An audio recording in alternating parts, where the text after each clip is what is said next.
እህት የመጀመሪያ ሰውዬ መፍታት አለበት። ምንም እንኳን አምነሽበት በተሳሳተ ኒካህ መንገድ ቢታሰሩም አምናችሁበት ኒካህ ብላችሁ እስከኖራችሁበት ድረስ ለመለያየት ከፈለጋችሁ ፈትቼሻለሁ የሚለውን ቃል መናገር አለበት። አብረን እኮ አልኖርንም። ብር ልኬለት ምናምን እቃ እኔ ጋር ምን አላክሽም ብሎ አልፈልግም ብሎ በዛው ቀረ። አንድ ቀን አብረን ተገናኝተን አናውቅም። በስልክ ነበረ ወንድም ያ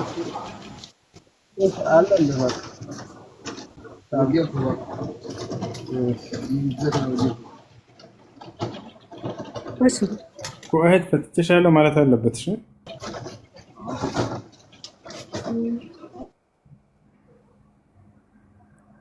እሺ በቃ እና አሁን ከዚህኛው ጋር እየኖርኩ ነው። ቆያን ማስተካከል አለብሽ። ሰውየው ፈትቼሻለሁ ማለት አለበት። ከዚህ ልጅ እኮ ከዛኛው ጋር አርድቻለሁ ሳይል አግብቼ አንድ ልጅ ወልደናል። ከዚህኛው ጋር ወላሂ ሁለተኛ ነው ልጃችሁ። መቼ የምትወልዱት? ባላው እሱ እኮ ነገርኩሽ እኮ እህት፣ ከመጀመሪያው ጋር ያለውን መጨረስ አለብሽ። ፍታኝ በይው ያለን ይፍታሽ። ከዛ ይሄን ደግሞ አላውቀውም የት እንዳለ። ወንድሜንም ጠይቄው ቁጥሩ የለም አይሰራም አለኝ። እንደሱ ከሆነ ሸሪያ ፍርድ ቤት ሄዶ በአካባቢው እንገራቸው። ሸሪያ ፍርድ ቤቶች ያን ኒካህ ማውረድ ይችላሉ እሱ ከጠፋ። እሺ ከዚህኛው እስከ ሰሂ ነው። እንደገና እንደ አዲስ ኒካህ ታስራላችሁ በሰው ኒካህ። እሺ አላህ ይጠብቅክ። አላህ ቢወጣ ነው ሞት። አላህ እድሜና ጤና ይስጥክ። ሰላም አለይኩም ወራህመቱላሂ ወበረካቱህ። السلام عليكم حسين. وعليكم السلام ورحمة الله وبركاته. إن الله خلق آدم على صورته من الحديث. الله هذا من بحر ولا يفتح مالتنا هي على صفاته. الله سبحانه وتعالى سل راسنا قر من على وكان الله سميعا بصيرا إلى الله. ها وندم كان يقاله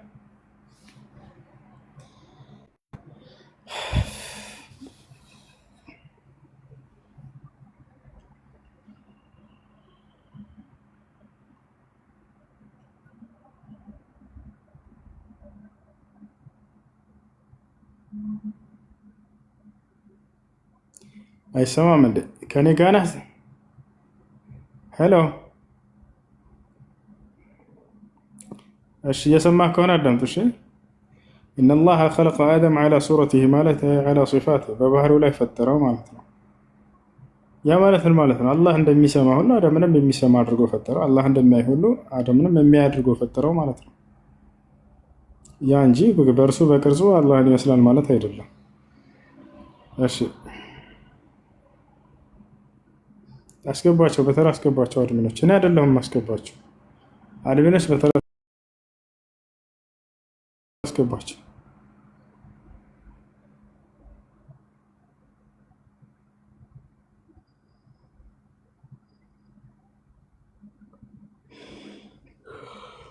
ውሱ የአንድ የሰለምቴ ወንድማችን ነውና የገንዘብ ዘካ ለእህትና ለወንድም መስጠት ይቻላል ወይ ይላል። የራሳቸው ህይወት ኑሯቸው የተቸገሩ ድሃዎች ከሆኑ መስጠት ይቻላል። ህፃናቶች ከሆኑና ከቤተሰብ ጋር ተጠቃላ አብረው የሚኖሩ ከሆነ ግን አይቻልም። መርሐባ ጀዛከላ።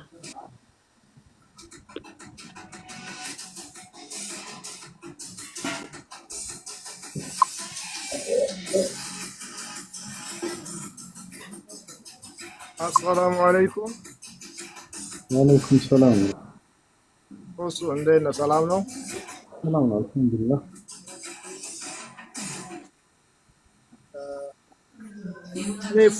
ፈጅር ሰላት ልጠይቅ ነበር።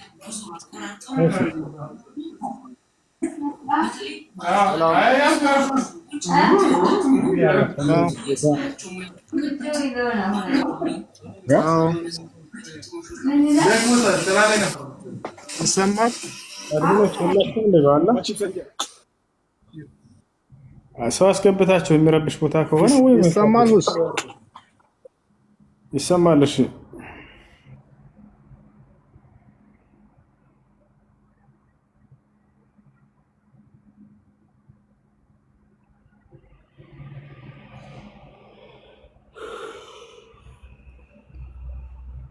የስ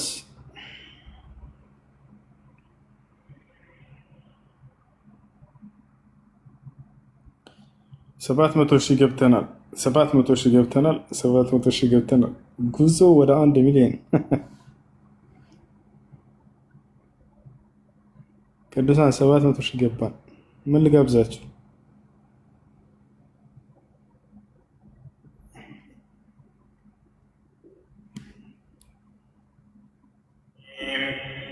ويوم يعرض الذين كفروا على النار أذهبتم طيباتكم ድሮ የቀረናት ቂራት ሰላም አለይኩም። ወአለይኩም ሰላም ወራህመቱላሂ ወበረካቱ።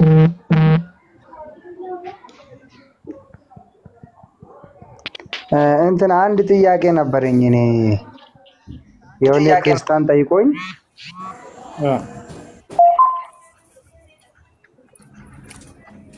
ይሰማል? ይሰማል። እንትን መጽሐፍ ቅዱስ ላይ እስላም ሚል ቦታ አሳየኝ ብሎኝ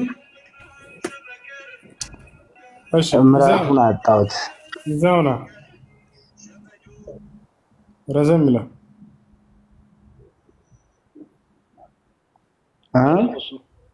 ረዘም ስለሚል እዛው ነው።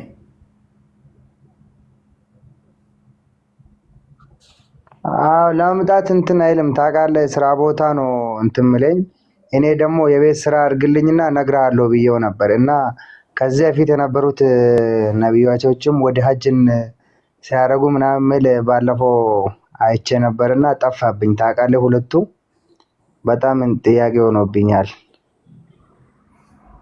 ይዤው ነበርና ጠፋብኝ ቦታው ምዕራፉ። ምዕራፉን ልንገርህና አወጣጡን ታውቅበታለህ አይደል? እዛና ይታል። አዎ መዘግባለሁ ቴሌግራም ላይ። አንዴ ቆይ እንትን ልበልና አንዴ ልጻፍ።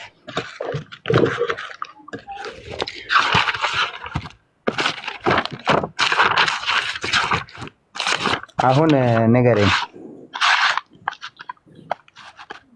ስለ ሀጅ የሚናገረው ኦሪት ዘጸአት ምዕራፍ 5 ቁጥር 1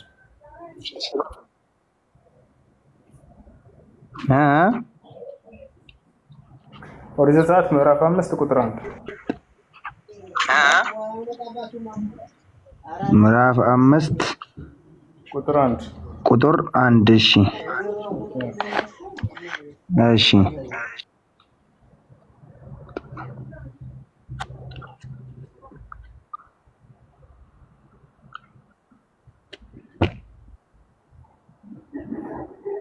እሺ ኢስላም ብለው ኢዮብ 22:21 እስላም ምልም አለ አይደለ? ኢዮብ 22:21 ኢዮብ እሺ 22:21 ኢዮብ 22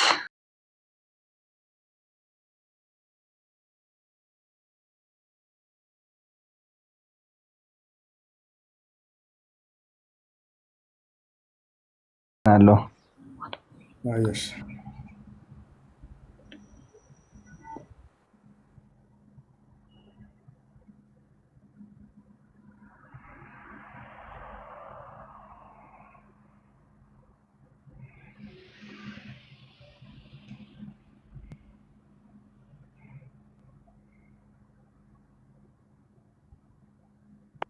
ሰላም እሱ ሰላም፣ እንዴት ነህ?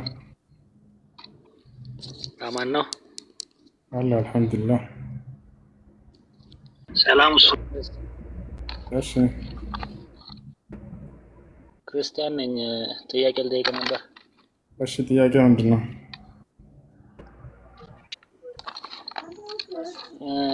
እኛ ክርስቲያኖች እና አይሁዶች ማለት ነው። እሺ ጥፋት የለብንም የሚል ነገር ሰምቼ ነበር። ጥፋት የለብንም ማለት አላህን ባንከተል ተጠያቂ አንሆንም የሚል ነገር ሰው ነግሮኝ ነበር። ዝም በላቸው ዝም በላቸው። አላህን ማመን ግዴታ ነው። አላህ ማመን ወቁል ለለዚነ አስለምቱም እነዚያ ለመጽሐፉ ባለቤቶች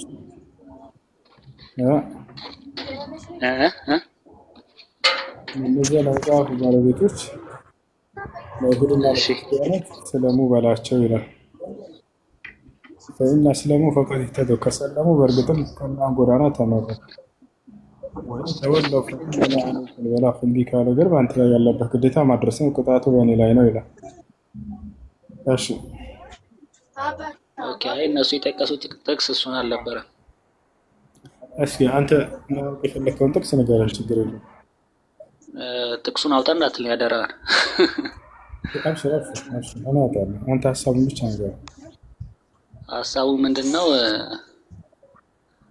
አላህ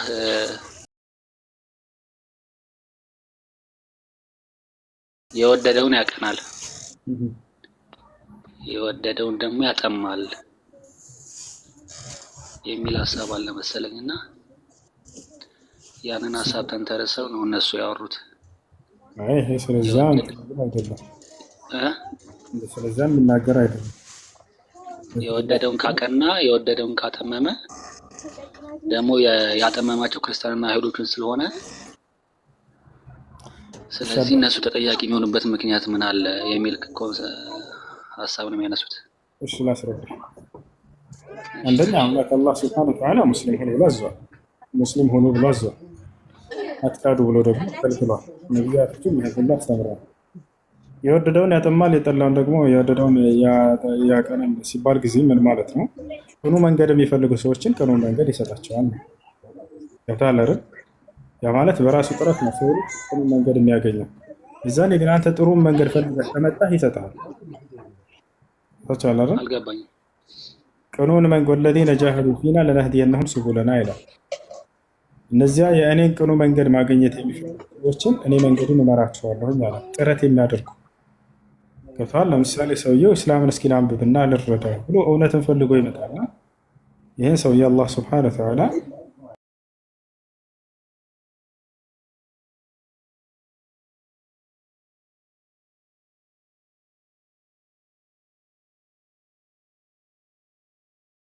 የገለጸው እንጂ አላህ ማንንም የሚያውቅ ሰው ልጅ መጥቶለት ቅኑ መንገድ መጥቶለት ራሱ ነው ጠማም ፈለማ ዛጉ አዛገ አላሁ ቁሉበሁም ራሳቸው በጠመሙ ጊዜ ልቦናቸው በዛው አላህ ሱብሓነሁ ወተዓላ ጥመት በእነርሱ ላይ ሆነ የሚለው የጥመቱ መነሻዎች ራሳቸው ናቸው። የቅኑ መንገድ እንትኖች መጀመሪያዎች መነሻዎች ራሳቸው ናቸው። አላህ ማንንም አያዳላም፣ በፍትህ ነው የሚያቸው። ለሁላቸውንም ነብያት መጽሐፍት ላከ። ይህ ነው ያለው ነገር እና ሰው አይሁድ በመሆኑ አይቀጣም ወይንም ደግሞ ምንም ወቀሳ የለባቸው የሚያሉ ስህተት ነው። አላህ ሱብሓነሁ ወተዓላ በእርሱ እንድታምኑ ግዴታ አድርጓል። እሺ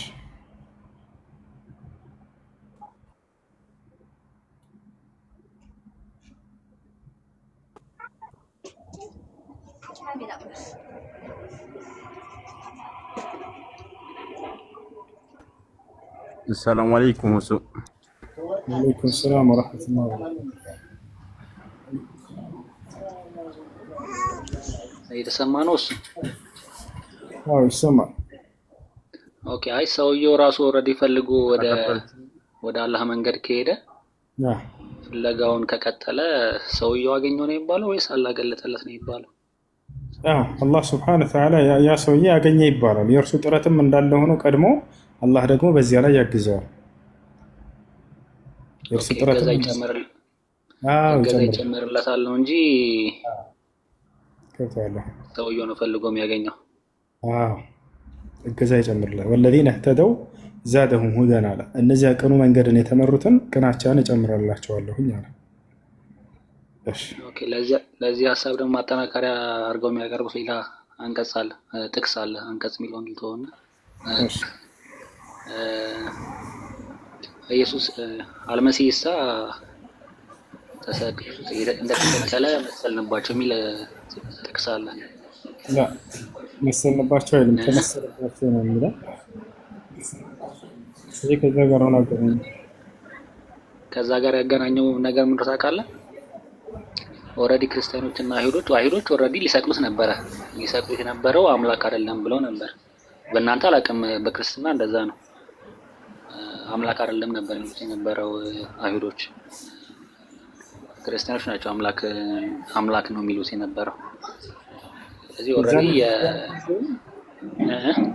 ክርስቲያኖች ነበሩ የዛኔ ክርስቲያኖች ሐዋርያቱ ክርስቲያኖች ነበሩ። መቼ ነው ክርስቲያን የተባሉት ሐዋርያት? መቼ ነው ክርስቲያን የተባሉት ሐዋርያት? መባል እኮ አይጠበቅባቸውም። እሱ እግዚአብሔር ነው ይሄን ስም ያወጣላቸው ወይንስ ነብያቶች ናቸው ያወጡላቸው? ክርስቲያን የሚለው ማንም አላወጣላቸውም። ስለዚህ ከአምላክ ዘንድ እውቅና የለውም ማለት ነው ክርስትና የሚለው። አይ እውቅና የለውም ሳይሆን ክርስቲያን የሚለው ቃል የመጣው ሐሳቡ ምንድነው? የሐሳብ ነው። ክርስቲያን የሚለው ቃል ሐሳብ ነው በመጀመሪያ ደረጃ። የአምላክ እንትን አይደለም። የአምላክ ስያሜ አይደለም። የአምላክ ስያሜ አይደለም። የነብያቶችም ስያሜ የአምላክ ስያሜ አይደለም ማለት ግን የአምላክ ፈቃድ አይደለም ማለት አይደለም። አምላክ የቱ ጋር ነው ክርስቲያን እንድትሆን የፈቀደው? ክርስቲያን እንደሆንኩ አይደለም እኮ የፈቀደው። የቱ ክርስቲያን እንድትሆን አዘዘ? ክርስቲያን እንድትሆን አዘዋል? ክርስቲያን ሁን ብሎ ክርስቲያን ሁኑ ብሎ አላዘዘኝም። በክርስቶስ እመን ብሎ ግን አዞኛል። ኦኬ፣ በክርስቶስ ምን ብለህ እመን አለ? በክርስቶስ ምን ብለህ እመን አለ?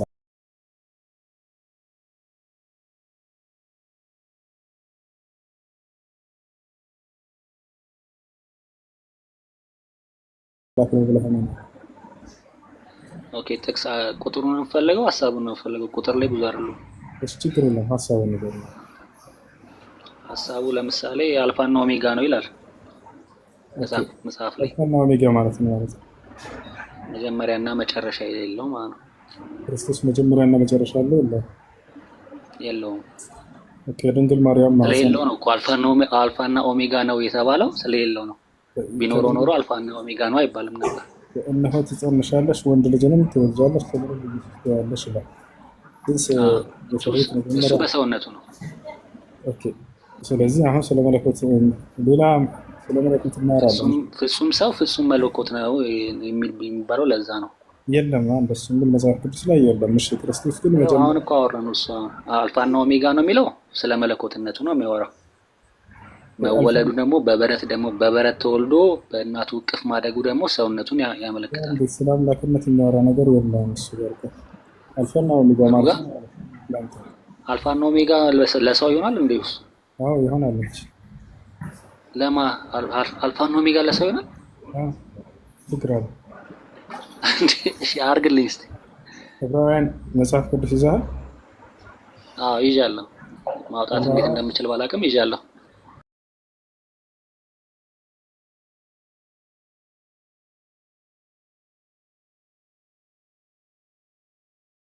ዕብራውያን ምዕራፍ 7 ከቁጥር 1 ጀምሮ አንዱ አልፋና ኦሜጋ ከክርስቶስ በላይ የሆነ ሰው እሰጥሃለሁ። ቆይ አንዴ 2 ሰከንድ 5 ሰከንድ።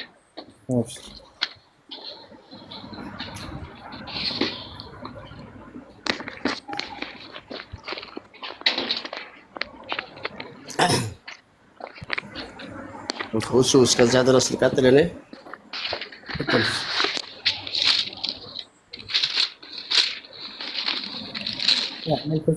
ዕብራውያን ምዕራፍ 7 ከቁጥር 1 ጀምሮ ከክርስቶስ በላይ የሆነ ሰው ነው።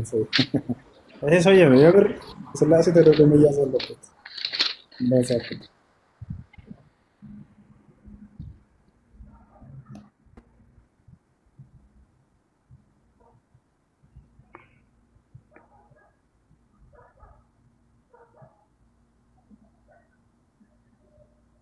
ዕብራውያን ስንት ነው ያልከኝ?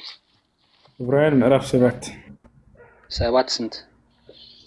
ከቁጥር 1 ጀምሮ አንብበው፣ ድምፅን ከፍ አድርገው።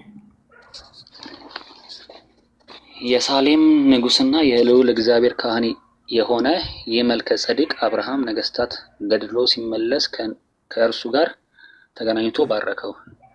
ለእርሱም ደግሞ አብርሃም ከሁሉ አስራትን አካፈለ። የስሙም ትርጓሜ በመጀመሪያ የጽድቅ ንጉሥ ነው፣ ኋላም ደግሞ የሳሌም ንጉሥ ማለት የሰላም ንጉሥ ነው። አባትና እናት የትውልድም ቁጥር የለውም፣ ለዘመኑም ጥንት ለሕይወቱም ፍጻሜ የለውም። ዳሩ ግን በእግዚአብሔር ልጅ ተመስሎ ለዘላለም ካህን ሆኖ ይኖራል። የአባቶች አለቃ። ልቀጥላ። አባትና እናት የትውልድ ቁጥር የሉትም ይላል። ክርስቶስ ቢያንስ እናት አለው አይደል? ኦኬ። አሁን ምን ልትለኝ ፈልገህ ነው? ይሄ ትክክለኛ አልፈና ኦሜጋ ይሄ ነው። ያው አባትና እናት የትውልድ ቁጥር የሉትም። ክርስቶስ የትውልድ ቁጥር አለ የለውም? አለው። ማቴዎስ ወንጌል ምዕራፍ 1 ቁጥር 1 ክርስቶስ የትውልድ ቁጥር ሐረግ ብሎ ይጀምራል። ክርስቶስ እናት አለ የለውም? አለው። ይሄ ግን እናትም የለውም አባትም የለውም የትውልድ ቁጥር የሉትም። ከዚያስ አሁን አልፋና ኦሜጋ መሆኑን ሊቀጥል ሊነግርህ ነው። ለዘመኑም ጥንት ለሕይወቱም ፍጻሜ የለም። ለዘመኑም ጥንት ለሕይወቱም ፍጻሜ የለውም። ማን? መልከ ጸዴቅ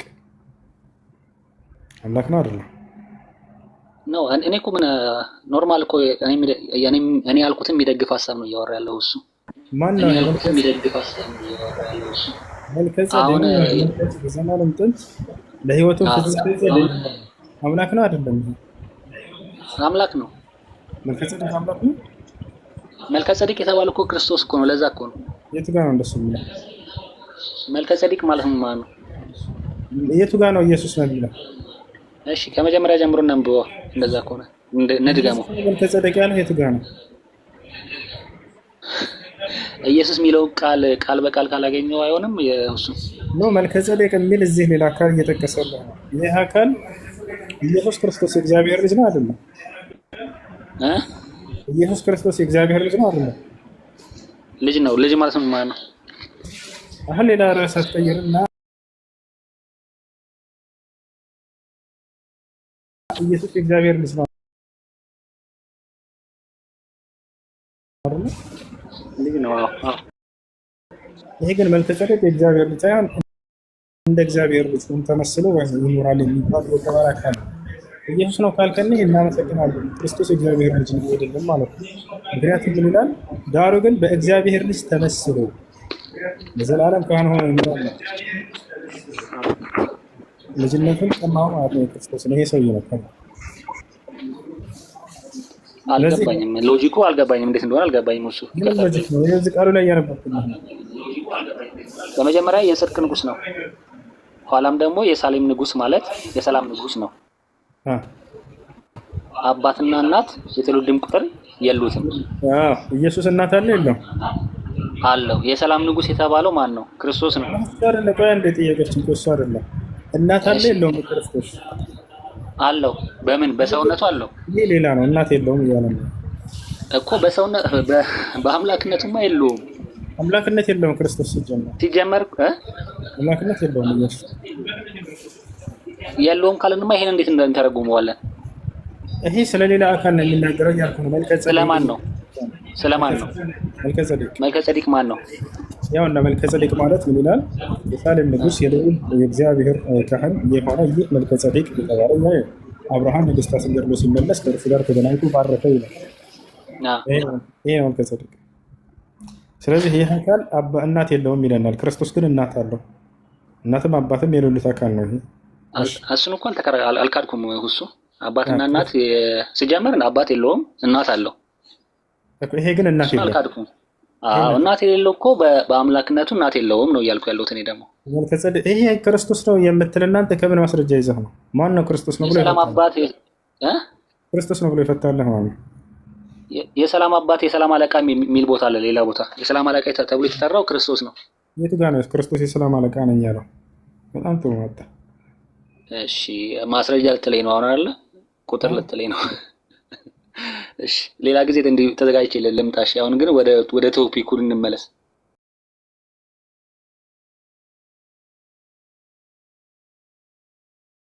እሺ ግን ክርስቶስ የሰላም አለቃ ነኝ የትም ቦታ ላይ አላለም። እንዳውም እኔ በምድር ላይ ሰላምን ለማምጣት የመጣሁት ብላችሁ ሰይፍን ላመጣ ነው የመጣሁት ብሏል። እሱንም ብሏል። ሰይፍ ላመጣ ነው የመጣሁት ሲል ምን ለማለት ፈልገው ነው? የሰላም አለቃ ነኝ አላለም ነው። የሰይፍ አለቃ ነው ክርስቶስ እንደ መጽሐፍ። እሱ ሌላ ጊዜ አመጣላለሁ። ሰይፍ ላመጣ ነው የመጣሁት፣ ግን ለማለት የፈለገው ልፈርድ ነው የመጣሁት እያለ ስለሆነ ነው። አይንም እንደዛ ትክክለኛ ሰይፍ ነው። ስለ ጎራዴ ነው እያወራሁ። እሺ እንለፈውና ወደ ቅድሙ ቶፒክ እንመለስ። በደንብ አስረድቼ ነው የምታልፈው። ኢየሱስ ክርስቶስ ግን አደራ ሌላም ጊዜ ታስገባኛለህ። እሱ ኢየሱስ ክርስቶስ ሐዋርያቶችን ሰይፍ ገዝታችሁ ተከተሉኝ ብሏቸዋል አላላቸውም? ሰይፍ ገዝታችሁ ተከተሉኝ ብሏቸዋል አላላቸውም? ሰይፍ ገዝታችሁ ተከተሉኝ ሰይፍ ግዙ ብሏል አላለም ክርስቶስ ሐዋርያቶች? ሰይፍ ግዙ ጦርና ጎራዴ ልበሱ፣ ጥሩር ታጠቁ የሚል ቦታ አለ ሀሳቡ ማለት ነው። እሱ ደግሞ ከታችና ከላይ ደግሞ ምንድነው የሚለኝ እዛ ቦታ ላይ የጽድቅን ጥሩር ልበሱ ነው የሚለው። እያንዳንዱ ጥሩር የሚለውን ጎራዴ ምናምን የሚለው ቦታ ላይ ጽድቅ፣ መፍራት፣ ፍቅር ምናምን የሚል ከፊት ለፊቱ አለው እንዳለ። እነዚህ ነገር ታጠቁ ለማለት ፈልጎ ነው። አይደለም የጠየቁት። ኢየሱስ ክርስቶስ ሰይፍ ግዙ ብሎ አዟል አላዘዘም? እኔ እንጃ። ሰይፍ ግዙ ለጦርነት ነው? ሰይፍ ግዙ ብሎ አዟል አላዘዘም? እኔ እንጃ። አዞ ሊሆን ይችላል፣ አላውቅም። አዟል። መጽሐፍ ቅዱስ ላይ ኢየሱስ ክርስቶስ ሰይፍን ግዙ ብሎ አዟል። ምን ይላል እዚህ ጋር? እርሱም አሁን ግን ኮረጆ ያለው ከእርሱ ጋር ይውሰድ፣ ከረጢትም ያለው እንዲሁ፣ የሌለውም ልብሱ ሽጦ ሰይፍ ይግዛ አለ እላቸዋለሁ።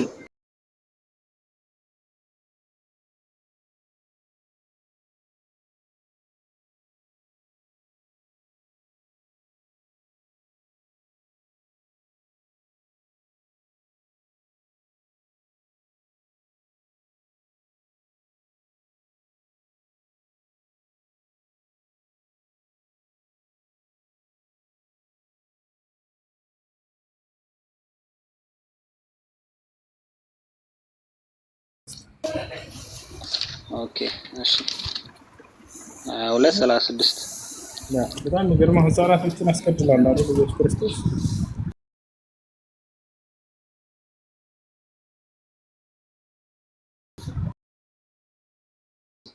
ወደ ርዕሳችን እንመለስ። እሺ ጠይቅሽ ጥያቄ እስካለ ቅድም ምን ላይ ነበርን? አይሁዶችን እና ክርስቲያኖች ስልክ ነው። ክርስቲያኖች መቼ ነው የተባሉት ምናምን ብላ ይጀመርከው ኦልሬዲ እንደተገደለ መሰላቸው። ሁሉ አንድ እዚህ ላይ አንድ ነገር ደለሽ ይቅርታና ሰይፍ ስላልከው ነገር አንድ ትንሽ ማብራሪያ ልስጥና ልለፍ ብዬ ነው።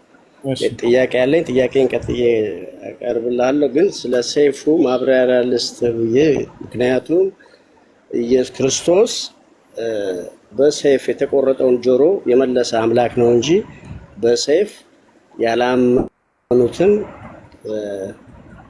የቆረጠ ወይም ደግሞ በሰይፍ ጦርነት የገባ አይደለም ክርስቶስ። ጳውሎስና ጴጥሮስ በነበሩበት ጊዜ በቅናት ተነሳስተው ጆሮ በጠሱ፣ ጆሮውን መለሰለት ይላል መጽሐፍ ቅዱስ። ይሄን ላብራራለህ ብዬ ነው። ጊዜ ከሰጣኝ ደግሞ አንድ ሁለት ጥያቄዎች አለ ጠይቃለሁ። መለሱ ሳይሆን አሁን ሰይፍን ግዙ ብሎ አዞ ነበር ክርስቶስ። ሰይፍን ግዙ ብሎ አዞ ነበር። ሰይፉን ግዙ ብሎ አዞ እነሱም ገዝተዋል። የገዙት ምን አይነት ሰይፍ ነው ብለን ስናይ ጎራዴ ነው የገዙት ሐዋርያቶች። ከእናንተ በላይ ክርስቶስን ቃሉን የሚረዱት ሐዋርያቶች ናቸው። ጴጥሮስ ይሄን ተረዳና ጎራዴ ሰይፍ ገዝቶ አንግቦ ይከተለው ነበር። ጎራዴ ሰይፍ እንደዚህ አንግቦ ይከተለው ነበር። እያየው ክርስቶስ ይሄን ጎራዴህን ጣል ምናምን አላለው። ጭራሽ ጆሮ የሚቆርጥ ጎራዴ ነው የገዛው። ጆሮ ከቆረጠ በኋላ ጆሮውን መለሰለት። መመለሱ ችግር የለው፣ ነቢያቶች ተአምር ይሰራሉ። ያን መመለሱ የሚደንቅ ነገር አይደለም። ታቸዋል። ግን እነሱ የተረዱት ምንድን ነው? ከእናንተ በላይ ክርስቶስን ቃል የሚረዱት ጎራዴ ነው። ሰይፍን ግዙ ሲላቸው ያን ገዝተው ይከተሉት ነበር።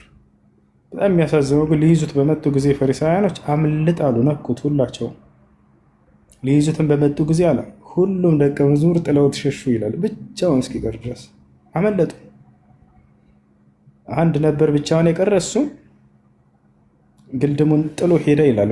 ግልድም የሸረጠው ምንድን ነው? ግልድም ነው የሚባለው። ልብስን ጥሎ እርቃኑን ሸሸ ይላል። እንዳጠቃላይ ነግራችኋለሁ። እሱም በዛሬዋ ሌሊት ሁላችሁም ስለኔ ትሰናከላላችሁ፣ እያንዳንዳችሁም ወደ ቤታችሁ ትሸሻላችሁ ጥላችሁኝ አላቸው። ዳሩ ግን የላከኝ ከእኔ ጋር ስለሆነ እርሱ አይተወኝም አላቸው። ተመልከቱ፣ አይተወኝም፣ ለጠላት አሳልፎ አይሰጠኝም ነው። የላከኝ ከእኔ ጋር ስለሆነ አላቸው። አይተወኝም እርሱ እንዳለው ሁሉም ጥለውት ሸሹ። ያ የላከው ግን አምላኩ ለጠላቶቹ አሳልፎ አልሰጠውም። አድናይ ብሎ ለምኖታልና አይተወኝም ብሎ ተናግሯል እሱ ክርስቶስ። ያ የተሰቀለው አካልስ ስለምን ተውከኝ ብሏል። እንደተተው ገልጿል። ያ አካል እሱ አይደለም ምንናቸው። ለዚህ ነው አይተወኝም ብሎ ክርስቶስ ተናግሯል። አትቶታል ማለት እሱን ሐሰተኛ ማድረግ ነው። ያ የተሰቀለው አካል ምን አለ? ስለምን አምላኬ አምላኬ ሆይ ስለምን ተውከኝ አለ። በቀንም እጠራለሁ በሌሊትም እጠራለሁ ድምፄን ግን አትሰማኝም አለ። ክርስቶስ ግን ምን ብሎ ነበር? አላዛርን ሲያስነሳ አባት ሆይ ስለሰማኸኝ አመሰግናለሁ፣ ሁልጊዜም እንደምትሰማኝ ያውቃለሁ ያለ አካል ነው። አልተሰማልኝም ጸሎቴ እያለ ግን ያ ስሞታን ሲያቀርብ ነበር። እሺ ጥያቄ ያለው ይቀጥል። አቋርጠኝ ነበር ልቀጥለው። ኦኬ እና ጥያቄውን ልቀጥል። እሺ እድል አንድ ከላይ ከይቅርታ ጋር አንድ ጥያቄ ጠይቅና ተመልሰህ ትጠይቃለህ። ጠይቅ። ማይቀጥል። እሺ እኔ የምጠይቀው ጥያቄ እሱ ስለ በጀነት ስላለው የግብረ ስጋ ግንኙነትና ስለ ቆነጃጅት ሴቶች ላይ የእስልምና አስተምሮ ስለሚናገረው ነገር ነው። አምላክ ፊት እንደዛ ማድረግ ይቻላል ወይ በጀነት? ከጀነት ደግሞ አዳምና ሔዋን የወጡት አጸያፊ ነገር ትእዛዝን ስለጣሱ አትብሉ የተባሉትን ፍሬ ስለበሉ አይደለም እንዴ በትንሽ ጥፋት ከጀነት እንዲወጡ የተደረጉት? በመቀጠል አምላክ ፊት እንዴት ነው ቆነጃጅት ሴቶች ጋር የሚተኛው? እንዴት ነው ግብረ ስጋ ግንኙነት በአምላክ ፊት የምታደርገው በጀነት? እና ይሄ የእስልምና አስተምሮ ሊገባኝ አልቻለም። ሁለተኛ ጥያቄ ደግሞ አራት ስለማግባት ከዛም በላይ ስለማግባት ስለሚለው ፈጣሪ አዳምን ሲፈጥር ከግራ ጎኑ ነው አንድ ሴት የፈጠረልን። እግዚአብሔር ፈጣሪ የማያውቀው ነገር የለም። አላህ ሁሉን ነገር ያውቃል፣ በቃል ሁሉን ነገር ፈጥሯልና የሰውን ስህተት ስለሚያውቀው ቀድሞ የዛን ጊዜ ለምን አራት አልፈጠረለትም? ከአዳም ጎን ካጥንቱ ማለት ነው። እና ይሄ ነገር አልተብራራለኝም እና እስኪ በእስልምና አስተምሮ እንዴት ይላል የሚለውን ነው። እሺ በአምላክ ፊት እንዴት ያደርጋሉ ከሆነ በአምላክ ፊት አይደለም በቤታቸው ውስጥ ነው። ልክ ዛሬ ሰዎች በቤታቸው ውስጥ እንደሚያደርጉት ማለት ነው። በአምላክ ፊት አያደርጉም። ሄደው የራሳቸው ቤት ያላቸው በገነት ውስጥ ቤቶች አሉ። ያ ነው እሱ ከሆነ። ሌላኛው ነገር ስለ ህግ ነው አሁን የምናወራው። ስለ አራት ማግባት ስናወራ ጊዜ የአምላክ ድንጋጌ ነው። አምላክ ባለፉት ላይ መጽሐፍትን አውርዷል ብለህ ታምናለህ። ለምሳሌ ኦሪትንና ወንጌልን። በእነዚህ ላይ አንድ ብቻ አግቡ፣ ከአንድ በላይ ማግባት ዝሙት ነው። ከአንድ በላይ ማግባት ዝሙት ሆነ ዛኔ ችግር የለም። ነገር ግን የትኛውም የመጽሐፍ ችግር የለም። ከአንድ በላይ ማግባት ኃጢአት ነው። ከአንድ በላይ አታግቡ ተብሎ የተደረገበት ቦታ ነው። እስላም ነው እንዳውም መጥቶ እስከ 4 ብሎ የገደበው። እንደ መጽሐፍ ቅዱስ አንድ ሰው 1 ሚሊዮን ቢያገባ የሚከለክል ነው። አለቃላችሁ ከአንድ በላይ ማግባት ክልክል ነው የተባለበት ካለ ማንቃት ትችላላችሁ። አለ ሰው ልጅ መጽሐፍ ቅዱስ ላይ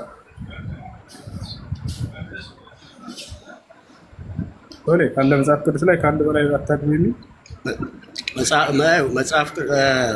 መጽሐፍ ቅዱስ ላይ ስለ ጋብቻ ሲናገር ጳውሎስም ሲናገር ክርስቶስም ሲናገር ጋብቻ አንድ ነች። አንድ ጋብቻ አለ። በቤተ ክርስቲያን ፊት ነው የሚለው። እሱ መፍታትም አትችልም።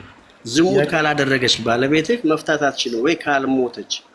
ጥያቄ ሳይሆን ከአንድ በላይ አታግቡ የሚል የሚከለክል ስለ ክልከላ ነው። አግቡ የሚል አይደለም። አግቡ የሚል አይደለም። አንድ አግቡ ቢል ችግር የለም። ከአንድ በላይ አግቡ ወይም አታግቡ የሚል ስለዚህ የሚከለክል የለም። ዘታናርና የሚከለክል የለም። ነገር ግን እንደፈቀደ የሚያመላክቱ ጥቅሶችን ልስተህን ሄደግ አንድ በላይ ማለት ነው።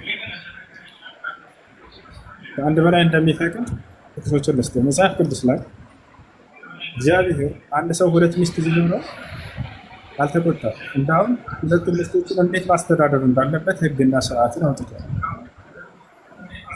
ያልተደነገገ ነገር ህግና ስርዓትን አያወጣም። ያልተደነገገ ኃጢአት ነው ይላል። አንድ ሰው ሁለት ሚስት ብትኖረው እያለ እግዚአብሔር ይናገራል። እንዴት አድርጎ ሁለት ሚስቶችን ማስተዳደር እንዳለበት ህግና ስርዓትን ያወጣለት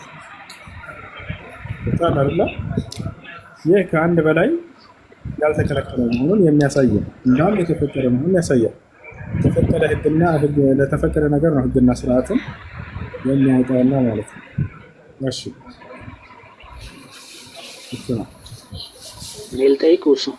በመጽሐፍ ቅዱስ ተምሮ ማለት ስለ ጋብቻ እግዚአብሔር ከአንድም ሁለት አግብተው የወለዱትን ልጃቸውን በመቅስፈት ሲመታ ይናገራል መጽሐፍ ስህተት ነው። ወልደዋል፣ ነቢያቶችም ወልደዋል። ሰው ላይ አንዴ ከአንድ በላይ በማግባታቸው የተቆጣባቸው አንድም ሰው ልታመጣ ከአንድ በላይ አግብተዋል ቅዱሳን። አንደኛውንም ግን ለምን ሁለተኛ ገባ ብሎ እንትን ያለበት ቦታ አለ። እዚህ ጋር እግዚአብሔር ከማን ጋር ነው የሚጮህ ድምፅ ያለው? የሚታደጉት እግዚአብሔር ምን ይላል? ያው ለአንድ ሰው አንዲቱ የተወደደች አንዲቱም የተጠላች ሁለት ሚስቶች ቢኖሩት ይላል እግዚአብሔር። ይሄ ሰው ኃጢአት አድርጓል ምናምን ለአይልም። እንዳውም ህግና ስርዓትን ያወጣል እንዴት አድርጎ ማስተዳደር እንዳለበት ያባል። ለአንድ ሰው ሁለት ሚስቶች ቢኖሩት፣ ያው ለአንድ ሰው አንዲቱ የተወደደች አንዲቱም የተጠላች ሁለት ሚስቶች ቢኖሩት ለእርሱም የተወደደችው ደግሞም የተጠላችው ልጆችን ቢወልዱ ያው ህግ እያወጣ ነው። በምን መልኩ ማስተዳደር አለበት ያ ሰው? በኩሩም ከተጠላችው ሚስት የተወለደው ልጅ ቢሆን ለልጆቹ ከብቱን በሚያወርስበት ቀን ከተጠላችው ሚስት በተወለደው በኩሩ ፊት ከተወደደችው ሚስት የተወለደውን ልጅ በኩር ያድርገው ዘንድ አይገባውም። ነገር ግን ከከብቱ 2 እጥፍ ለእርሱ መስጠት ከተጠላችው ሚስት የተወለደው ልጅ በኩር እንደሆነ ያስታውቅ። ኃይሉ መጀመሪያ ነውና በኩርነቱ የእርሱ ነው። አየህ፣ አንድ ሰው 2 ሚስት ቢኖሩት እንዴት አድርጎ ማስተዳደር እንዳለበት ህግና ስርዓትን ያወጣል እግዚአብሔር። ይሄ ነው እና ይሄ ብቻ አይደለም። እነ አብርሃም ከአንድ በላይ አግብተዋል። እነ ዳዊት ከአንድ በላይ አግብተዋል። እነዚህን ሁሉ አንድም ቦታ ላይ ከአንድ በላይ ለምን ያገባቸው ብሎ የኮነነባቸው ቦታ አታገኝም። ፊት በኦሪዮ ላይ ካደረሰው በደል በቀር ክፉ ነገር አላደረገም ይላል። አየህ፣ ከአንድ በላይ ማግባትን ኮንነውበታል ወይ? በፍጹም። አንዲት ስራ ነው የኮነነበት። በኦሪዮ ላይ ያደረገው በደል ብቻ ነው ይላል። ከአንድ በላይ ማግባቱን ግን ያንን አልወቀሰበትም። አብርሃምን እንውሰድ። አብርሃም ከአንድ በላይ ሚስቶች ነበሩት። እግዚአብሔር ምን ይላል? አብርሃም ግን ትእዛዜን ጠብቋል እያለ ቃል በቃል ይመሰክርለታል። እና ይህ ነው ከአንድ በላይ ቢያገባ ሰውየው በምን መልኩ ማስተዳደር እንዳለበት ህግና ስርዓትን ያወጣል እግዚአብሔር። እሺ ይሄ ነው። እሺ እኔ አሁን ልጠይቅ። እሺ ወደ ቅድሙ ልመለስና ሌላም አንድ የሚጨምረው አለ አያይዤ። ክርስቲያንና አይሁዶቹ አልመሲህ ኢሳ እንደተሰቀለ እንዲያስቡ ያደረጋቸው ማን ነው? እነሱ እንግዲህ የራሳቸው ስራ ነው። አምላክ አላህ ሱብሓነሁ ወተዓላ እንዲያስቡ አላደረገም። እሱን ከሆነ ጥያቄ እንደዛ የሚል ኢንፎርሜሽን ደርሶኝ ነው። እኔ ግን አላህ አላደረገም በፍጹም። እንደዛ እንዲያስቡ ሸወድኳቸው የሚል ቦታ አለ ስለተባልኩኝ ነው። የለም ስህተት ነው። ሸወድኳቸው አላለም። ቀበላቸው እነሱን እንግዲህ ይህ እንዳውም ሰዎች ችግር የለም። የሚገርማችሁ ሸይኹል ኢስላም ኢብኑ ተይሚያ ምን ይላል? በመሰቀሉ የተጭበረበሩ ሰዎች ካሉ ካልተገለጠላቸው ይሄ ነገር ተሰቅሏል ብለው ቢያምኑ ራሱ እስከ መጨረሻው ዘመን ነብይ ድረስ ባለው መካከል ላይ ያሉ ሰዎች በስተታቸው አይጠየቁበትም ብሏል። ገብተዋል። እሱን አምላክ በማድረጋቸው ነው ግን የሚጠየቁት እንጂ አይ ተገድሏል፣ ተገድሏል፣ አልተገደለም፣ ተሰቅሏል፣ አልተሰቀለም በሚለው ተወዛግበው ከሆነ እነዚያ ሰዎች ያልሰሙ ሰዎች በቦታው ግማሽ ተሰቅሏል ብለው ነግሯቸው ከሆነ ገብተዋል አይደለ? ያላየ ሰው ለምሳሌ አይጠየቅበትም። እስከ መቼ ድረስ ግን አልተገደለም አልተሰቀለም የሚል የአምላክ ቃል እስኪመጣበት ድረስ ከመጨረሻው ዘመን ላይ ማለት ነው። አላህ ኡዝር ሰጥቷቸዋል፣ ምክንያት ሁሉ ሰጥቷቸዋል። አላዩማ እነዚህ ሰዎች። አንድ ነቢይ ተሰቅሏል ወይም ተገድሏል ብለህ ብታምን አንተ ያ ከመሰለህ ለምን ይሄን እናመንክ ብሎ አላህ አይጠይቅም። ነገር ግን የሚጠየቁት በምንድን ነው? እርሱን አምላክ ስለማድረጋቸው እንጂ በዚያ ጉዳይ ላይ ቢጭበረበሩ ራሱ እነዚህ ሰዎች እንደው ቢመስላቸው ራሱ አላህ በዚህ ነገር አይጠይቃቸውም። ነገር ግን አልገደሉትም አልሰቀሉትም የሚለው ቃል ከወረደ በኋላ ግን የዛኔ ዑዝር የላቸውም። ኸላስ ያንን አምላክ በቀጣዩ ነብይ ላይ ገለጸ ቃሉ። አልገደሉትም፣ አልሰቀሉትም፣ እኔ አሳርጌዋለሁኝ ወስጄዋለሁኝ ይላል። ወደ ሁለተኛው ሰማይ በክብር ወስደታል። በክብር ሁለተኛው ሰማይ ላይ ይገኛል መሲሁ። እሺ ኦኬ እሺ። አንድ ሰው በእናቱ ማህፀን ሳለ ልደቱ፣ ሞቱ፣ ተግባሩና እድሉ ይጻፍበታል የሚል ነገር ሰምቼ ነበር። እሱ ደግሞ ስለ አምላክ ቅድመ እውቀት ነው። አላህ ስብሐነ ወተዓላ ነገራቶችን ከመከሰታቸው በፊት ቀድሞ ያውቃቸዋል። አንድ ሰው ለምሳሌ እኔ ከመወለዴ በፊት ምድር ላይ ምን ያክል ዓመት እንደምኖር እሱ ነው የወሰነው። ይሄንን በምድር ላይ ምን እንደምሰራ ግን ቀድሞ ያውቃል። ያን ወስኖብኝ ነው ወይ? አይደለም። በራሴ ነፃ ምርጫ ፈቃድ ወድጄና ፈቅጄ የምሰራቸው ናቸው። ግን ያን ራሱ ቀድሞ ያውቀዋል። ስለ ወደፊት የሚያውቅ ነውና እርሱ የማያውቅ ከሆነም አምላክ ሊሆን አይችልም። አምላክ ማለት እውቀቱ የተገደበ አይደለም። ስለ ፍጥረታቶቼ የኋላቸውንም የፊታቸውንም ሁሉ አውቃለሁኝ ይላል። ይህን እድሜን እሱ ነው የወሰነው። ምን ያክል ዓመት ይኖራል ሁሴን? ራሱን የወሰነው። በዚህ ላይ አላስመረጠኝም። 50 ዓመት ልስጥህ 60 ዓመት አላለኝም። የወሰነልኝ እድሜ አለ። ሊኩል ኡመትን አጀል ኢዛ ጃአ አጀሉሁም ፈላ የስተእኽሩነ ሰዓተን ወላ የስተቅዲሙን ይላል። ለሁሉም ሰው የወሰንኩለት ጊዜ ገደብ አለሁ እድሜ። ከዚያ ጊዜያቸው ከመጣ ወደፊትም ወደኋላ አይሉም፣ በዚያች ጊዜ ይሞታሉ ብሏል። ነገር ግን በዚያን ጊዜ የምሰራው ስራስ ቀድሞ ወስኖብኝ ነው? እንዲህ መጥፎ ነገር እንድሰራ ጥሩ ነገር እንድሰራ ደግሞ ወስኖልኝ ነው? አይደለም። እነዚህን በዚህ ላይ ነፃ ምርጫ ፈቃድ ሰጥቶኛል። የራሴ ፈቃድና ፍላጎት ናቸው እነዚያ ስራዎች፣ ጽድቅ መሆኑ ኃጢአት። በዚያ ላይ ግን ምን አለው አምላክ ከተባለ ድርሻው ምንድነው? ቅድመ እውቀት አለው። በዚያ ላይ ቀድሞ ያውቃቸዋል። ገብቶሃል አይደለ? ያን የሚያውቀውን ደግሞ አሰፈረው። ባያሰፍረውም ራሱ ያ እንደሚከሰት ያውቃል ቀድሞ። ገብቶሃል አይደለ? ጻፈው ሲባል ያ ነው የምንሰራውን ቀድሞ ስለሚያውቀው እንደምንሰራው ነው እንጂ እንድንሰራው አይደለም የጻፈብን። እንድንሰራው ቀድሞ አንተን ለጥሩ ለመጥፎ ብሎ ቢያዘጋጀን ኑሮ የዛኔ ተጠያቂ አንሆንም ነበር። ገብቶሃል? ራሱ ነው እንዳይወሰነው። እንደዛ ግን አይደለም ያደረገው። በእኛ ላይ እንዲሆኑ የወሰናቸው ነገራቶች አሉ። ለምሳሌ በእነዚያ ላይ አንጠይቅበትም። ቅድም እንዳነሳሁልህ እድሜ ለምን 50 ዓመት ብቻ ኖርክ ብሎ አይጠይቀኝም። የትንሣኤ ቀን ራሱ ነው የወሰነው። ልክ እንዲሁ ወንድ ልጅ እንደሆን ቀድሞ ነው የወሰነው። ነገ የትንሣኤ ቀን አይጠይቀኝም። ራሱ በወሰነብኝ ነገር ላይ ለምን ሴት አልሆንክም? እዚህ ጋር ግን እሱ አሁን እዚህ ጋር ልደትና ሞቱን ወስኗል፣ ተግባርና እድሉን ግን አልወሰንም እያልክ ነው። ግን ደግሞ ልደቱም ሞቱም ተግባሩም እድሉም ተጽፏል ይላል። ተጽፏል የሚለውን ቃል ለሁለቱ እሱ ወስኗል፣ ለሁለቱ ደግሞ እሱ አልወሰንም የሚል ዴፊኒሽን በራሳችን መስጠት እንችላለን። እሱ እንደዛ ነው። ቅድመ እውቀት ነው ያለው በስራዎቻችን ላይ። ስለ ስራዎቻችን ሲናገር የፈለገ ይመን የፈለገ ይካድ፣ የፈለገ መልካም ስራ የፈለገ መጥፎ ስራ እያለ እነዚህን ይነግረናል። በቁርአን ላይ ያንን ነፃ ምርጫ ፈቃድ ለእኛ እንደሰጠ ይነግረናል። ፈመን ሻአ ፈልዩእሚን ወመን ሻአ ፈልየክፉር ይላል። የፈለገ ይመን የፈለገ ይካድ ይላል። ላመነው ገነትን አዘጋጅቼለታለሁኝ፣ ለካደው ደግሞ ገሃነምን አዘጋጅቼለታለሁኝ እያለ ይነግረናል። ለእኛ ነው የተዋቸው። እነዚያን ወደ ገነት እንደምንገባ እንደ ገሃነም የምንገባው ራሱ እነዚህም በስራዎቻችን ውጤት እንደሆነ ይነግረናል በቁርአን ላይ። ቀድሞ ግን ያውቀዋል ወይ ወደ ገነት ወደ ገሃነም እንደምንገባ? አዎ። ስለ ወደፊት ካላወቀ አምላክ ሊሆን አይችልም። ከአምላክነት ባህሪው ምንድን ነው? የፍጥረታቱን የፊታቸውን ሁሉ የሚያውቅ ነው። ያዕለሙ ማ በይነ አይዲሂም ይላል። የፍጥረታቶችን የፊታቸውን ሁሉ የማውቅ ነኝ ይላል። ያ ግን ገነትና ገሃነም የምንገባው በምንድን ነው ከተባለ ራሱ ሲናገር ፈዙቁል ዐዛበ ቢማ ኩንቱም ተክሲቡን ይላል። ስትሰሩ በነበራችሁ ስራ ምክንያት የገሃነምን እሳት ግቡና ቅመሱ ይባላሉ አለ። በጻፍኩባቸው ምክንያት አይደለም የሚለው ስትሰሩ በነበራችሁበት አለ። ስለ ገነት ሰዎችም ሲናገር ምን አለ? ወቲልከል ጀነቱ ለቲ ኡሪቱሙሃ ቢማ ኩንቱም ተዕመሉን አለ። ይችን ጀነትን ስትሰሩ በነበራችሁ ስራ ወረሳችኋት ይሆን ይለናል። በዚህ ጉዳይ አዳም አላህን ያሳተው ወይስ ራሱን የሳተው? ራሱ ነው። አላህ እንዳውም ከልክሎታል። ፈቁልና ያ አደሙ ኢነ ሃዛ ዐዱውን ለከ ወሊዘውጅክ ፈላ ዩኽሪጀነኩማ ሚነል ጀነቲ ፈተሽቃ ነው። አስጠነቀቀው አላህ።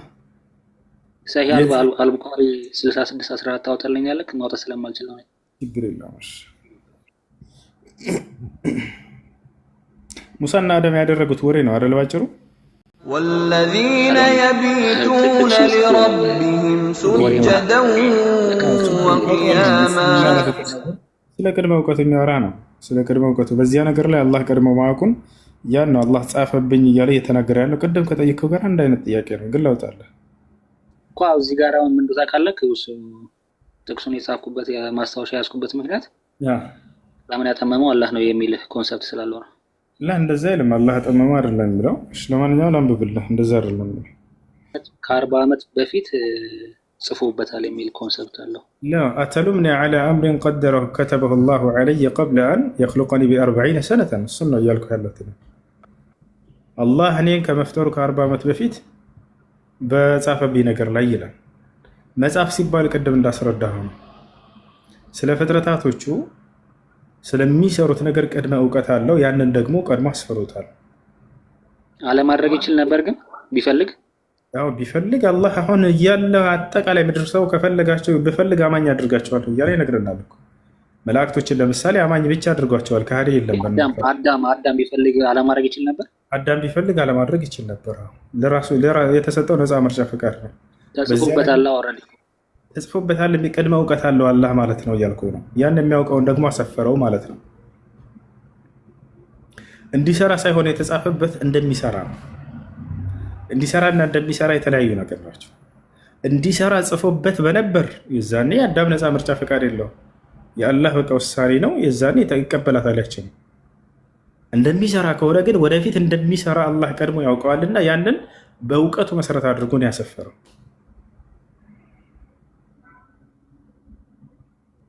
ኦኬ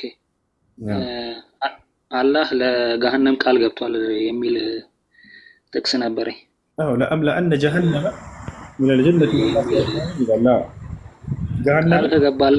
ቃል ከገባላት ሰዎች ሰጠሻለሁ ብሎ ከገባላት እኛ ምን አማራጭ አለን? ገሃነም ለምሳሌ እኔን ለገሃነም ሊሰጠኝ ካሰበ ምን አማራጭ አለን? እሺ ምን መሰለህ ያለው ደግሞ ገነትና ገሃነም ተፈጥረዋል አይደል? ምን ታደርጉት? ገነትና ገሃነም ተፈጥረዋል አይደል? አዎ አላህ ነው የፈጠራቸው ሁለቱንም። አዎ ስለዚህ ምንድነው ጀነት የሚገቡ አካሎች አሉ፣ ጀሃነም የሚገቡ አካሎች አሉ።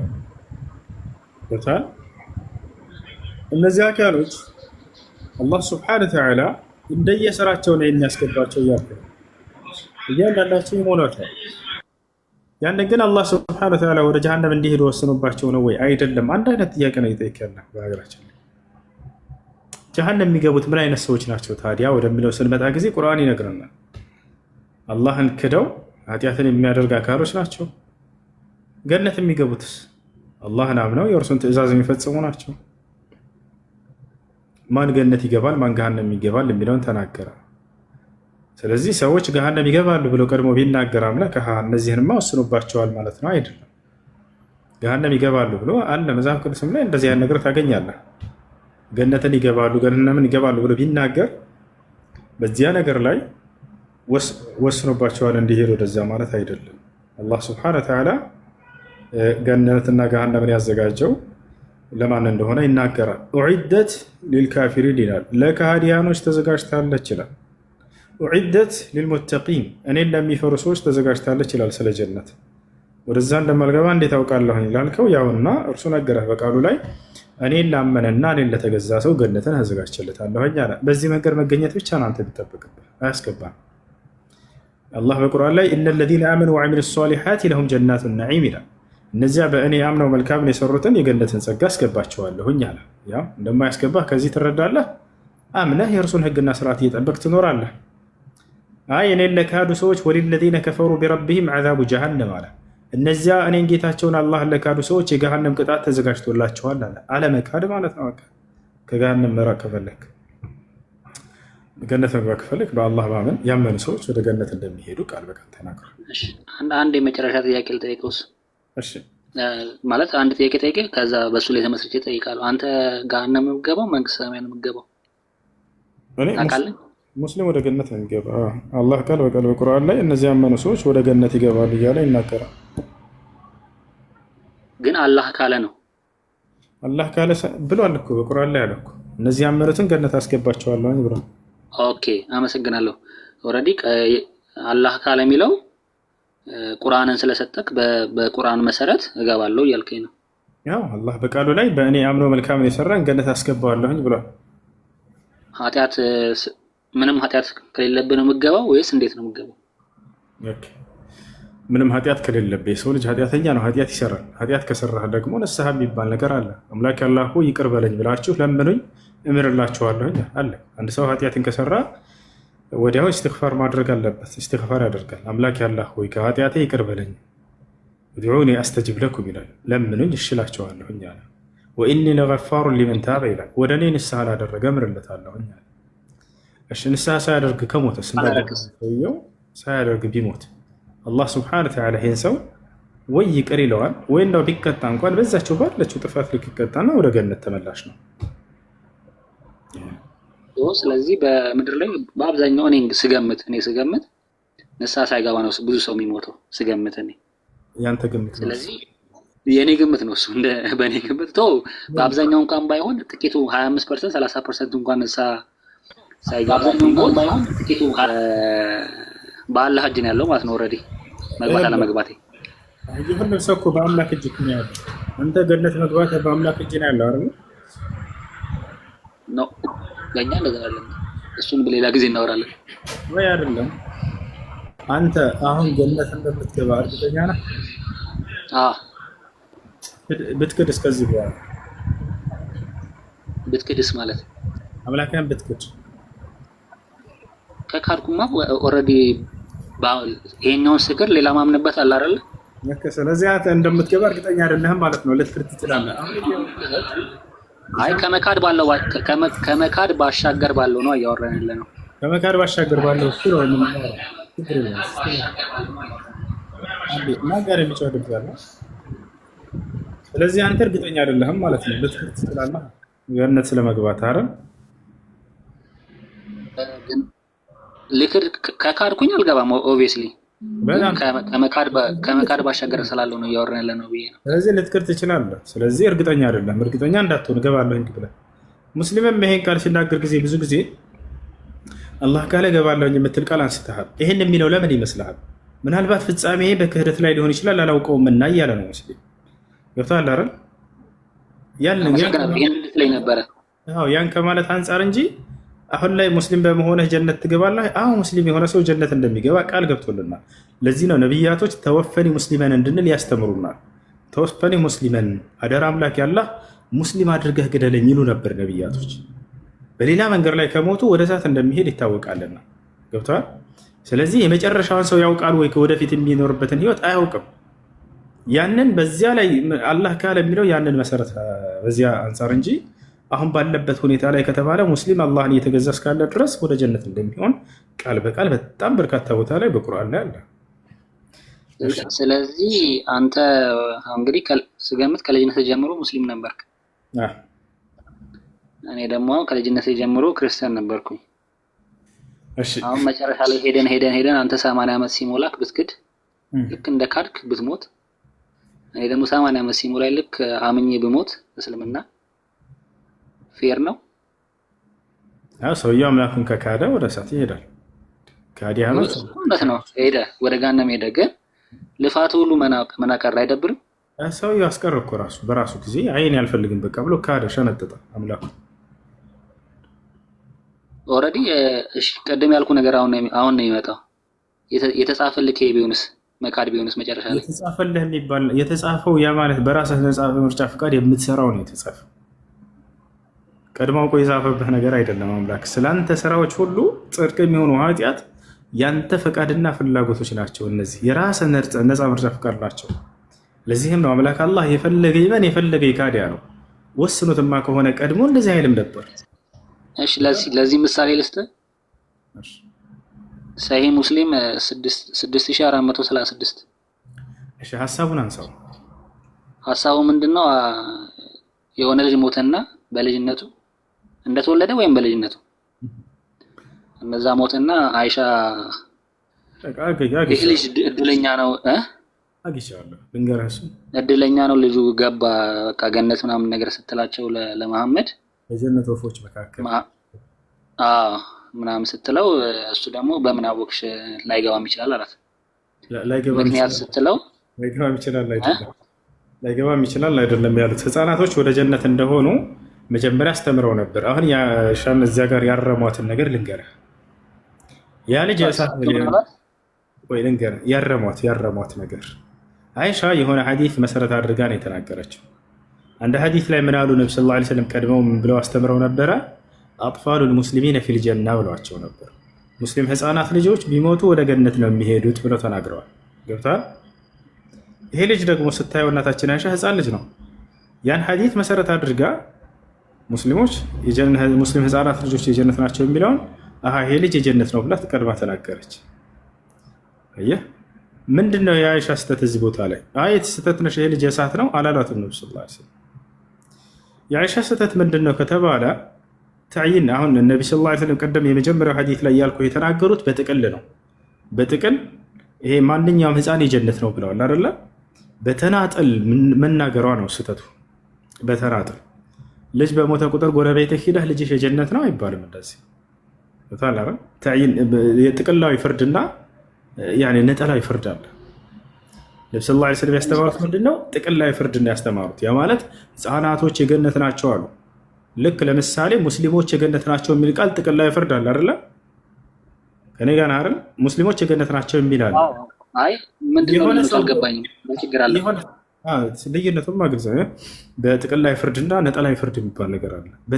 በጥቅል የምትሰጠው ነገር አለ። በጥቅል ነቢያችን ሰለላሁ ዐለይሂ ወሰለም ሙስሊም ህፃናት ልጆች የገነት ናቸው ብለው ተናግረዋል። እንደ እስልምና ይሄንን ነገር አንተ በተናጠል በቁርአንና በሐዲስ ላይ ስማቸው ተጠቅሶ ያልተነገረን አካል የገነት ነው ብለህ መናገር አትችልም። በጥቅል ግን ህፃናቶች የገነት ናቸው የሚለው እንዳለው ነው ማለት ነው። ሙስሊሞች የገነት ናቸው የሚል አለ ለምሳሌ አይደለ? ህፃናት የገነት ናቸው የሚለው ግን ምክንያቱም እኮ አስቀምጦ ነው የሚናገረው። ምክንያቱም ኃጢአት የሚሰሩበትን እድሜ ስላልደረሱ ንጹህ ስለሆኑ ምንም ፍርድ አይገባቸውም የገነት ናቸው የሚል ኮንሰፕት ስላለ እኮ ነው ያንን የተናገረው። ስለዚህ ያ ልጅ ደግሞ ኦልሬዲ ያንን ነገር ስለሚያሟላ የገነት ነው ቢባል ምን ችግር አለው? ያንን ነገር ስሙን ጠርቶ አካልን አንድን ሰው ተዕይን አድርጎ ነጥሎ ይሄ አካል አንተ የገነት ነህ የሚለውን አምላክ ነው በነቢያት በኩል የሚነግረን። ገብቶሃል አይደል? እሱን ነው ለምሳሌ በቁርአን ላይ ሙስሊሞች የገነት ናቸው የሚል አለ። ገብቶሃል አይደል? ሙስሊም የገነት ነው ወይ ብትባል አዎ ሙስሊም የገነት ነው። ጎረቤትህ ላይ አንድ ሰው በሞተ ቁጥር ሙስሊም የገነት ነው እኮ ማለት በአላህ ፈቃድና መንገድ ላይ የሚራመድ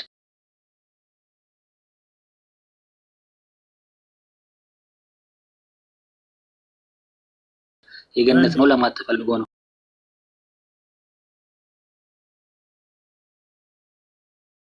ወደ ጨርስልህ አንድ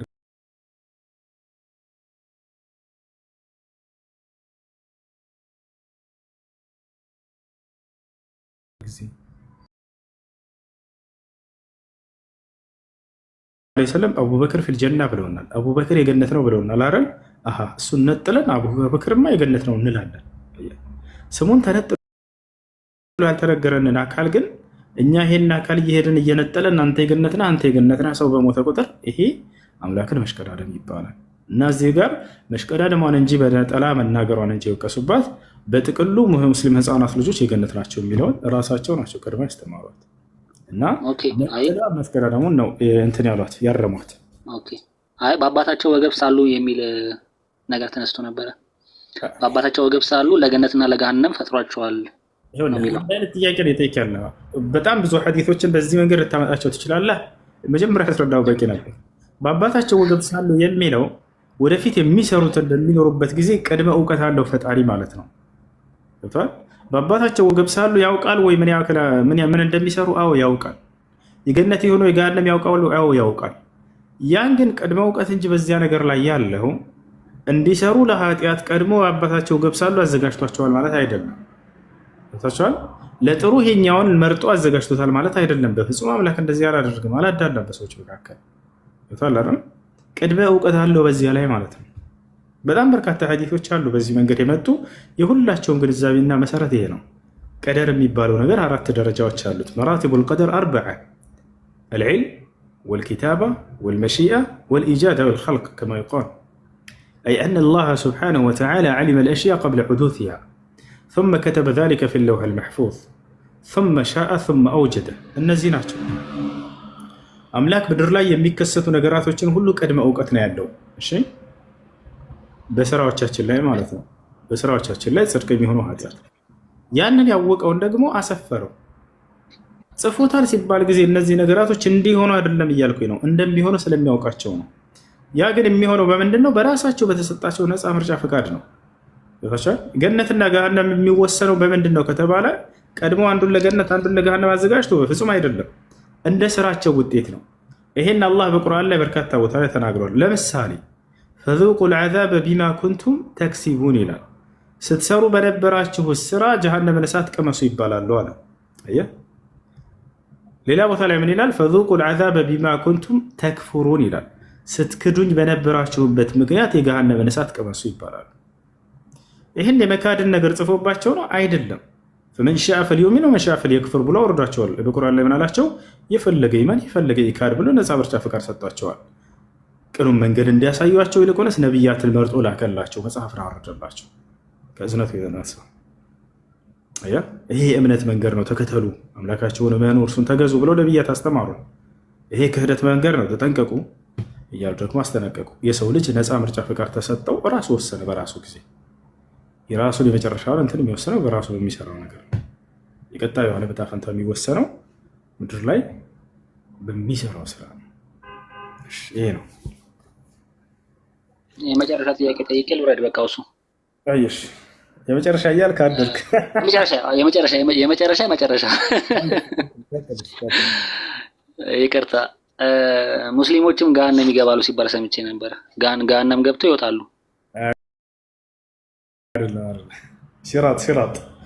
ሲራጥ ማለት ምንድን ነው?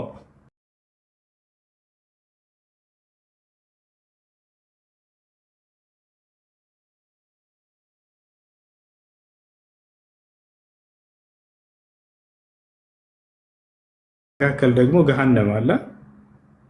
ከዚያ በኋላ ነው ገነት ያለችው። ያው እኛ ለምናየው እንደዚህ አድርጎ አምላክ አላህ ያሳየናል። ገብታችኋል አይደል? አልፈው ነው የሚሄዱት። ነገር ግን በጀሃነም ውስጥ ገብተው ሳይሆን በገሃነም ላይ የተዘረጋ ድልድይ አለች፣ ሲራጥ ይባላል። ነቢያችን ሰለላሁ ዐለይሂ ወሰለም ሱራ መርየም ላይ ያለው ሊሆን ይችላል። ብዙ ሰዎች የሚጠይቁት እሱን ነው። ወይም ሚንኩም ሲጀመር ሙስሊም ነው የነገረኝ፣ ከክርስቲያን አይደለም የሰማሁት። ችግር የለውም ላስረዳ ነው። ጀሃነም ውስጥ ገብተው ሳይሆን በሲራጥ አልፈው ለማለት ነው። ነቢ ሰለላሁ ዐለይሂ ወሰለም ሁወል መመሩ ዐለ ሲራጥ አሉ ሐዲስ ላይ፣ እርሱም በሲራጥ ላይ ማለፍ ነው አሉ። በጀሃነም ላይ የተዘረጋ ድልድይ ነው። ገብቷል። ከታች ጀሃነም ነው ያለው፣ ከላይ ድልድይ አለ። አማኞችም ከሃዲያኖችም በዚያ ላይ እለፉ ይባላሉ። ማንም የሚቀር የለም በዚያ የሚያልፍ ቢሆን እንጂ አሉ ነቢ ሰለላሁ ዐለይሂ ወሰለም። ሐታ ነቢያቶችም ቢሆን በዚያ ያልፋሉ አሉ። ማለፍ በገሃነም አፋፍ ላይ ያለችው ያቺ ድልድይ ላይ ማለፍ። ከዚያ በኋላ አልፈው ወደ ገነት ነው ቀጥታ የሚገቡት አማኞች፣ ነቢያቶችና ተከታዮቻቸው። ከሃዲያኖችስ በዛው እያለፉ እያለ በዛቸው ድልድዩ ላይ በቃ ወደ ታች ይወርዳሉ ጀሃነም። ይታለርላ ወዲያው አማኞችንም ያድናቸዋል ይላል አላህ ሱብሓነሁ ወተዓላ። በዛው በሲራጥ እያለፉ እያለ ያስተላለፉን ሁሉ ስርዓት ገለጹ። የመጀመሪያው ልክ እንደ መብረቅ ሁለተኛ ልክ እንደ ፈጣን ንፋስ፣ ልክ እንደ አብኛ ፈረስ ጋላቢ፣ ልክ እንደ ኃይለኛ ሯጭ፣ ልክ እንደ ቀስ ብሎ ልክ እየተንፏቀቀ እንደሚሄድ እንደ ኢማናችሁ ልክ ታልፋላችኋል። ገብታችኋል አይደል? እና በገሃነም ላይ በዛች በድልድዩ ላይ ስለማለፍ ነው የሚናገረው። ለምንድን ነው አላህ በቀጥታ ወደ ገነት ያላስገባን? እዚህ ጋር የሚነሳ ጥያቄ ታወቀ አይደል? ወደ ገነት መግባታችን ለምንድን ነው በቀጥታ ወደ ገነት ግቡ ያላለው? ለምን በዚያ ላይ ማለፉን ፈለገ? አላህ ጥበብ አለው። ከእያንዳንዱ ስራው በስተጀርባ ሊላሂ ሱብሓነሁ ወተዓላ ሕክማ ባሊጋ ፊ ኩሊ አፍዓሊሂ።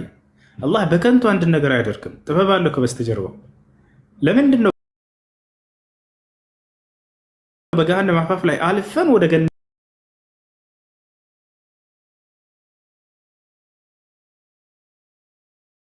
ምንድን ነው? የዘላለማዊ ጸጋ ነው አይደለም? ጸጋን ልኩን የምናውቀው ካመለጥንበት አደጋ ያንን ስናውቅ ጊዜ ነው። ገብታችኋል አይደል? በሀብት በድሎት ህይወት ላይ ካደገ ልጅና ችግርን አይቶ ጸጋን ካገኘ ልጅ ከዚያ በኋላ ስላገኘው የትኛው ነው ጸጋውን የሚያጣጥመው? የትኛው ጸጋውን የሚያጣጥመው? የችግርን ጊዜ አይቶ ከዚያ በኋላ ጸጋን ያገኘ ሰው ነው።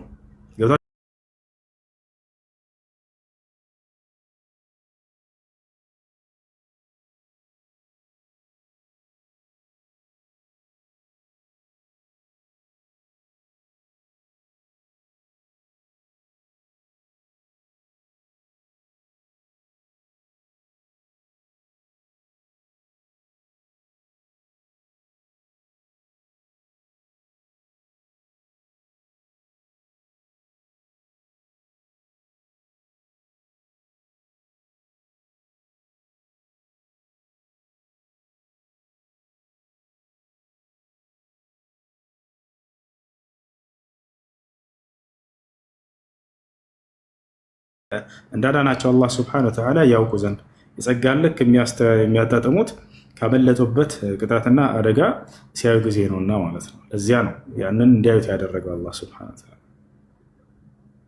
እና ጀሃነም ውስጥ ሳይሆን የሚለው በሲራጥ ላይ አልፈው ነው። ነብዩ ሰለላሁ ዐለይሂ ወሰለም ቃል በቃል እርሱ በሲራጥ ላይ ማለፍ ነው ብለው ተናግረዋል። መልካም በቃ ሌላ ጊዜ ደግሞ እመለሳለሁ። አስገባኝ ስመለስ እንዳረሰኝ። ኦኬ ሁሱ እናመሰግ ብዙ አዳመጥን። ልቀጥል እንግዲህ ሁሱ እኔ የምጠይቅ ነገር ስለ ካባ ሚስጥር ነው።